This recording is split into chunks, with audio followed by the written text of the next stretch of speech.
বিভিন্ন দেবতা গণেশ কালী পূজা বা দুর্গা পূজা করলে কি মুক্তি হয় না? মুক্তি হয়, কিন্তু ভগবত প্রাপ্তি হয় না। প্রশ্ন যিনি করেছেন ধন্যবাদ। আর শাস্ত্রীয় প্রমাণ ভগবদ্গীতায় পড়ে দেখুন। ইয়ান্তি দেবান পিতৃ জান্তি পিতৃব্রতা ভূত জান্তি ভূতেজ্জা মত জাজিনহপি মাম। এই শ্লোকের দ্বারাই প্রমাণ হয়, হে অর্জুন, যারা দেবদেবীর পূজা করে তারা দেবলোকে যাবে, যারা ভূত প্রেতাদির পূজা করে তারা ভূতলোকে যাবে। মত জাজি নহপি মাম, যারা আমার পূজা করবে তারা আমার বৈকুণ্ঠে যাবে। দেবলোকে গেলে তেতং ভুক্তা স্বর্গলোকং বিশালং ক্ষীণে পুণ্যে মর্তলোকং বিশন্ত। আপনি যদি দেবদেবীর পূজা করেন, কর্মী জ্ঞানী যোগী ধ্যানীর চিন্তা ভাবনা নিয়েই জগৎ থেকে বিদায় নেন, back in this material world again, গতাগতি পুনঃ পুনঃ ভবেত ক্ষীণে পুণ্যে মর্তলোকং বিশন্তি। আবার এই জগতে আসতে হবে। পরিণামটা এটাই যে আপনার দেবদেবী পূজা করবেন, বিফলে যাবে না, স্বর্গে যাবেন, ভগবানকে পাবেন না, মরে যাবেন, এই জগতে আসবেন। আর যদি গোবিন্দের পূজা করেন, গোবিন্দের কাছে যাবেন, মরে যাবেন না, গোবিন্দের কাছ থেকে আর অনন্তকালে বেদনার জগতে আসতে হবে না।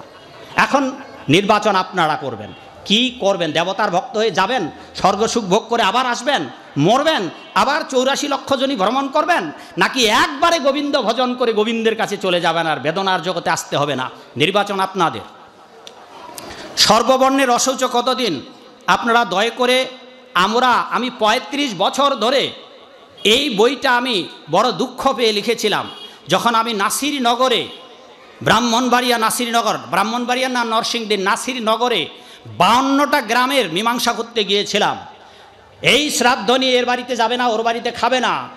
কয়েকটা বাবা মা আমার কাছে কেঁদেছিলেন, যারা জামাইয়ের বাড়িতে যেতে পারছে না এই আমাদের ঘুণে ধরা সমাজের জন্য।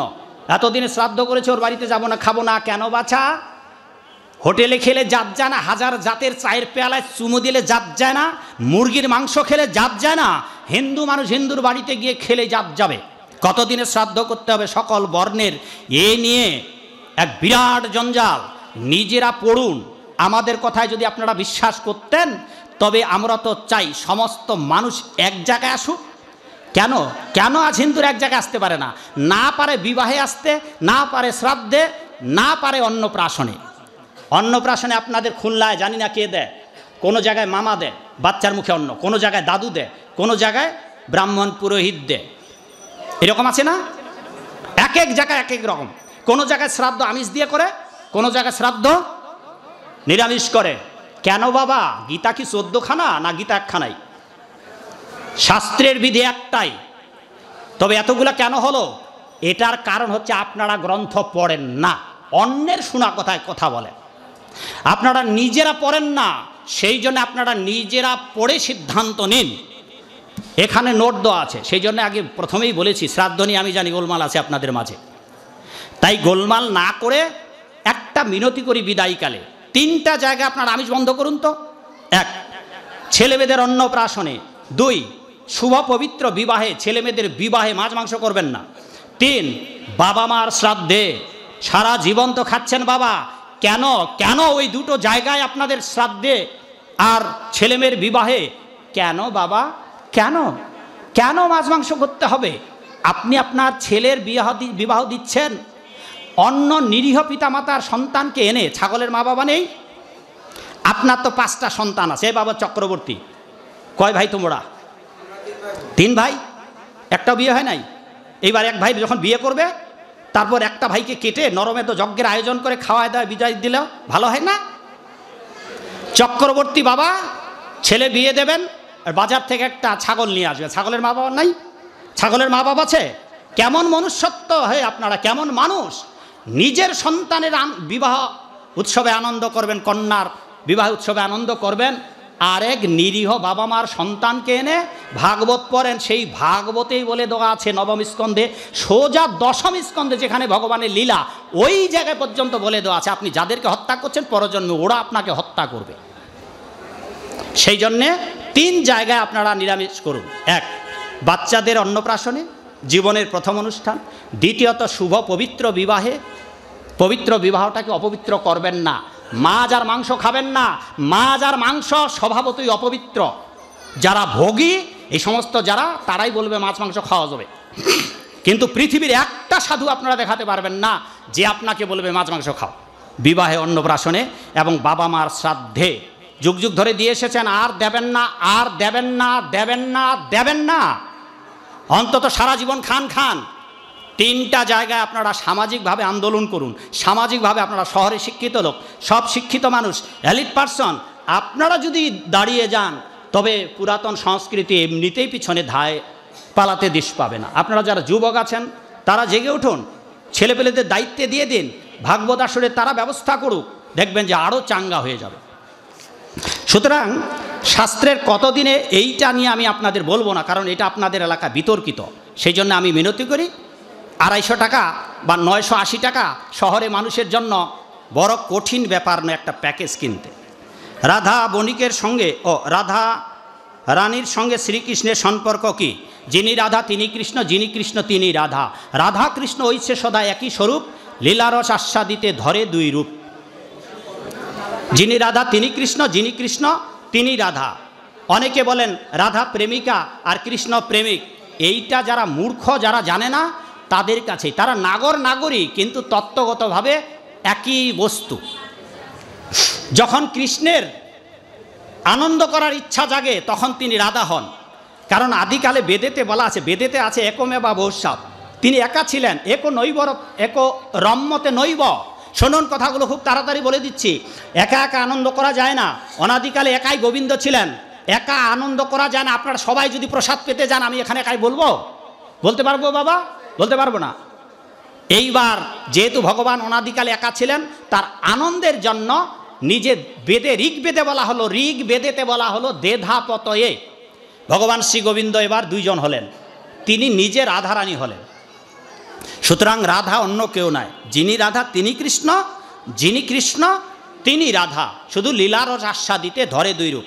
এখন বাবা আর এইগুলো এত বিস্তারিত বর্ণনা করা যাবে না। গৃহস্থ বৈষ্ণবের কি দেবতা পূজার প্রয়োজন আছে? গাছের কেউ কোনো মালি যদি গাছ লাগায় কোথায় জল দেবে? গোড়ায়। তাইলে আর ডালপালা জল দেওয়ার দরকার আছে? কৃষ্ণ ভক্ত যারা, তারা দেবদেবী পূজা অমান্য করেন না, কারণ চৈতন্য মহাপ্রভু মান্যতা দিয়েছেন, আমরাও মান্যতা দেই। অনেক মন্দিরে আমাদের শর্ত আছে, ফলে সেই মন্দিরে গোবিন্দকে ভোগ দিয়ে ভোলানাথকে দেওয়া হয় ওই প্রসাদ, তারপর ওই ভোলানাথের প্রসাদ সবাই খায়। আপনারা যাবেন ঢাকায় আমাদের কেন্দ্রে স্বামীবাগ মন্দিরে, সেখানে দেখবেন রাধা গোবিন্দের পূজা করে ঘটা করে কীর্তন সমভিপ বাহারে জগন্নাথের প্রসাদ নিয়ে যাওয়া হয় ভোলানাথের কাছে। সেখানে মা আছেন, বাবা আছেন, ভোলানাথ আর ভোলানাথী মানে শিব শিবানী, তাদেরকে দেওয়া হয়। অনেকে বলেন ইস্কনের সাধুরা দেবদেবীর পূজা প্রসাদ খায় না। প্রসাদ খাবো যদি ব্রাহ্মণটা খাঁটি হয়, গোবিন্দকে নিবেদন করে প্রসাদ দেওয়া হয়, তবে আমরাই তো দেবদেবীর প্রসাদ খাবো, বরং আপনাদের খাওয়ার অধিকার নেই, কারণ আপনারা জিহব্বাটা দিয়ে মাছ মাংস খাসি পাটা খান, আবার ওই জিহব্বায় আপনারা আবার প্রসাদও খান, বরং আমাদের অধিকার বেশি আছে প্রসাদে। তা সেই জন্য মহাপ্রভু বলছেন বিষয়ীদের বঞ্চনা করে সাধুদেরই ভোগের ব্যবস্থা করো। এইটা আমরা বলি না, কারণ আপনারা অনেকটাই রাগ করবেন, এই রকম কথা আছে গোপনে আবার, না না না। সেই জন্য মহাপ্রভু শ্রীবাজঙ্গনে কী করলেন, আগে দরজা বন্ধ ছিল, পরে দরজা খুলে দিলেন যে এবার সবাইকে প্রসাদ দিয়ে দাও। কলিযুগের মানুষ অধপতিত, সুতরাং এদের প্রসাদ খেয়ে কিছুটা ভক্তি হোক। সনাতন ধর্মে কি পশু বলির কথা আছে? উত্তর না। সনাতন ধর্মে পশু বলি আছে, বেদেতে পশু বলি আছে, কিন্তু কলিযুগে বলি নিষিদ্ধ। দয়া করে যদি কেউ মা কালীকে পাঠা বলি দেন, আপনারা আগামী দিনগুলা থেকে মা কালী দুর্গাকে পাঠা বলি দেওয়া বন্ধ করুন, নয়তো ওই পাঠা ছাগল উপযুক্ত দেহপ্রাপ্ত হবে, আর আপনি পাঠা ছাগল হবেন, আপনাকে সেও বলি দেবে। এটা কোথায় আছে? ভাগবত পড়ে দেখবেন, ভাগবতে আছে।